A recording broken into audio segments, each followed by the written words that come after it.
Fala galera, beleza? Gusta de Biologia aqui com você mais uma vez e vamos agora para aquele nosso resumão sobre os carboidratos, também chamados de hidratos de carbono, glicídios ou ainda açúcares.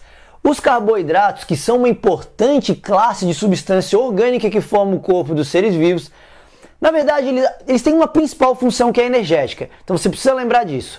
Nós quebramos carboidratos para produzir energia para nossas reações químicas e tal. Não é a única função. Temos que entender agora que os carboidratos eles são classificados de acordo com o tamanho da sua cadeia carbônica.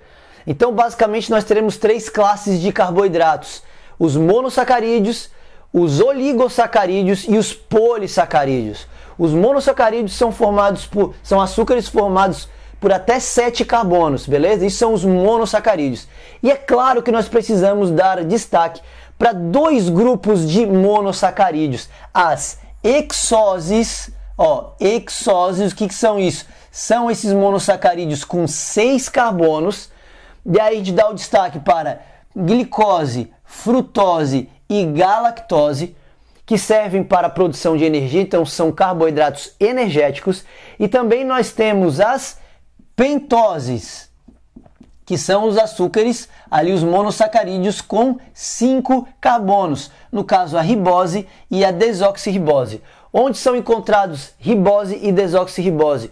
Nos nucleotídeos de RNA e DNA, respectivamente. Vale lembrar que RNA significa ácido ribonucleico, e aí vem de ribose. Já o DNA significa ácido desoxirribonucleico, e esse nome então vem da desoxirribose. Beleza? Então olha só, nós podemos ser trioses, tá? Pentoses, hexoses, tá? Que são os principais.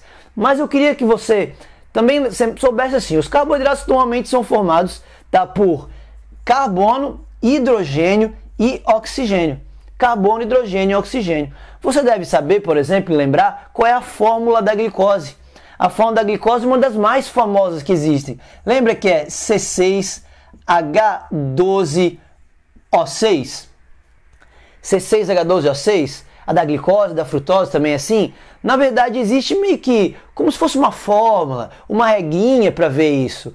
Depende do número de carbonos, tá? Então, se a gente pegar aqui, ó, vamos apagar isso aqui primeiro, eu quero lembrar para você uma coisa. Se nós temos aqui um açúcar CnH2nOn, onde esse N é o número de carbonos. Vamos pegar a glicose como exemplo. Ela não tem 6 carbonos? Então seria C6. Quantos hidrogênios ela teria? Multiplica esse N, esse 6 por 2. Então 2 vezes 6, 12. H12.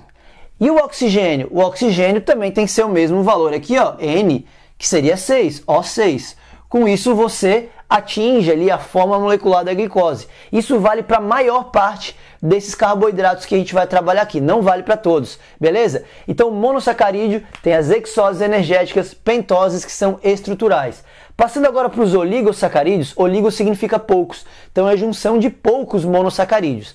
Dentre os oligosacarídeos, os que mais caem são os disacarídeos, a junção de 2 monossacarídeos. Sempre a glicose se unindo a alguma outra coisa. Então vem comigo, olha só. Temos 3 principais tipos de disacarídeos: a sacarose, a lactose e a maltose. Então olha só, a sacarose é a união de uma glicose com uma frutose. Sacarose é o açúcar de cozinha. Nós retiramos ele da cana de açúcar. Então lembra, cana lembra planta, planta lembra fruto, fruto lembra do açúcar dos frutos, que é a frutose, e aí você consegue lembrar que a sacarose, que vem da cana, é a junção de uma glicose com uma frutose.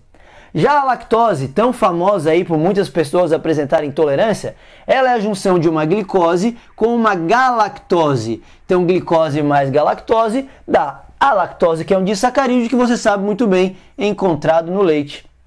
A maltose é a junção de 2 glicoses, tá? Encontrada ali no malte, então nós temos esse disacarídeo. Disacarídeos não são uma classe que cai muito, mas os polissacarídeos não caem, despencam nas provas. Então você precisa conhecer os polissacarídeos. Eu vou dividir os polissacarídeos em energéticos e estruturais. Os energéticos são amido e glicogênio. Galera, o amido e o glicogênio, eles são verdadeiras reservas de energia. Para quem? O glicogênio para os animais e para os fungos, tá? Para os animais e para os fungos, o amido para as plantas. Então, as plantas, elas possuem essa reserva de amido, enquanto os animais fazem reserva de glicogênio. Esse estoque é muito importante. Nos animais, pega no nosso corpo, essa reserva, esse estoque é feito principalmente no fígado e nos músculos.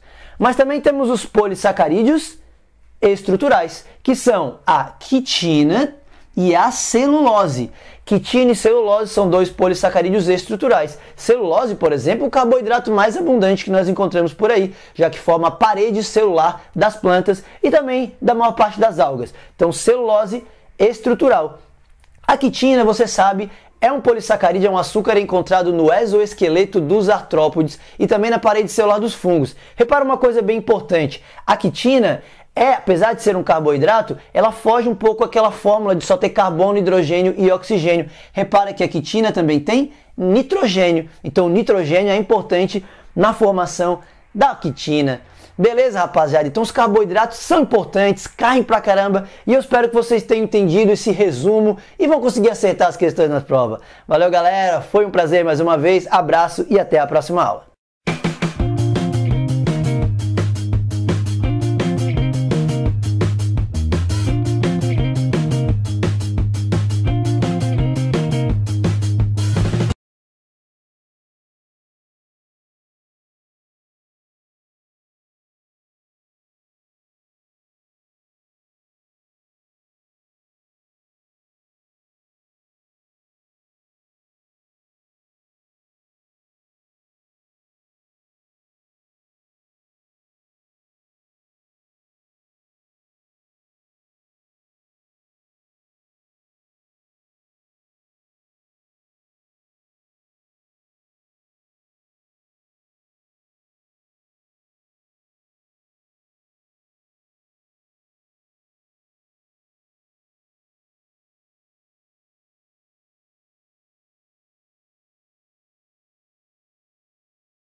Ao nos alimentarmos, o intestino quebra os carboidratos que ingerimos em substâncias mais simples, entre elas a glicose.